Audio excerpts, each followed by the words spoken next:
H G Wells, آپ نے نام سنا ہوگا، سائنٹیفک فکشن میں اس کا بڑا اونچا مقام ہے، لیکن اس نے تاریخ نسل انسانی پر بھی 2 کتابیں لکھی، a short history of the world اور a concise history of the world.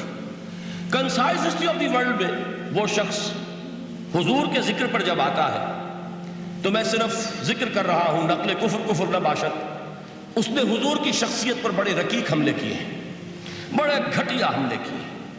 حضور کی خاص طور پر تعدد ازدواج کا جو معاملہ ہے، یہ کڑوی گولی ان کے حلق سے اتر نہیں سکتی، اس لیے کہ ان کا آئیڈیل ہے حضرت مسیح اور حضرت یحییٰ، جان دی بیپٹسٹ اینڈ جیسس آف نازارتھ۔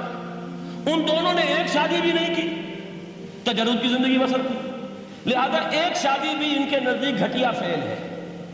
تو حضور نے تو کی ہیں 11 شادیاں، 11 نکاح آپ کے۔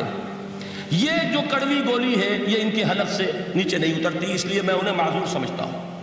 تو اس نے اس پہلو سے تو بڑے حملے کیے، لیکن خطبہ حجۃ الوداع کے وہ جملے جو ہے تاریخی، پورے کے پورے اس نے کوٹ کیے، لا فضل لعربی علی عجمی ولا لعجمی علی عربی ولا لأحمر علی اسود ولا لأسود علی احمر الا بالتقوی کلکم بنو آدم وآدم من تراب۔ کسی عرب کو کسی عجمی پر کوئی فضیلت نہیں، کسی عجمی کو کسی عرب پر کوئی فضیلت نہیں، کسی گورے کو کسی کالے پر کوئی فضیلت نہیں، کسی کالے کو کسی گورے پر کوئی فضیلت نہیں سوائے تقوی کے۔ تم سب کے سب آدم کی اولاد ہو اور آدم مٹی سے بنائے گئے تھے۔ یہ الفاظ لکھ کر کہتا ہے کہ جہاں تک human fraternity, equality and freedom, 3 الفاظ نوٹ کیجئے، انسانی حریت، انسانی مساوات، انسانی اخوت، کہتا ہے جہاں تک ان 3 چیزوں کے واضح ہے، سرمنس کا تعلق ہے، وہ تو دنیا میں پہلے بھی بہت کہے گئے۔ عیسائی ہونے کے باوجود خاص طور پر نام لیتا ہے جیسس آف نازارتھ۔ سرمنس تو حضرت مسیح کے ہاں بھی بہت مل جائیں گے کہ تمام انسان برابر ہیں، سب کو بھائی بھائی ہونا چاہیے، سب انسان آزاد ہیں، تمیز بندہ و آقا فساد آدمیت ہے۔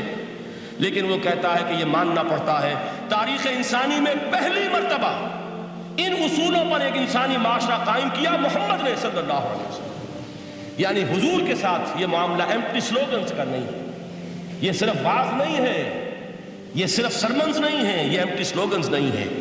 He translated these things into actuality۔ ایک حقیقت، ایک واقعہ کی شکل دی ہے محمد نے صلی اللہ علیہ وسلم۔ وہ معاشرہ پیدا کیا جس میں انسانی اخوت، انسانی مساوات اور انسانی حریت، یہ تینوں اقدار میں تمام کمال موجود تھی۔